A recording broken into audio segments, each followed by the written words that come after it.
ভেজলার ঝোল খেতে বলো ভালো, তাই তো রান্নাঘরে ঝোলের রেসিপি নিয়ে এলো।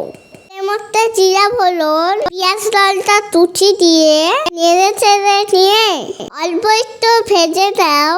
আলু বেগুন দিয়ে লবণ হলুদ দুনো মশলা সমস্ত কিছু দিয়ে একটুখানি জল দিয়ে নেড়ে চেড়ে এরপরে টমেটো উৎসা দিয়ে দিবে।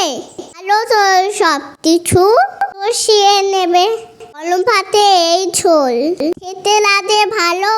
তোমাদের কেমন লাগে কমেন্ট করে বলো।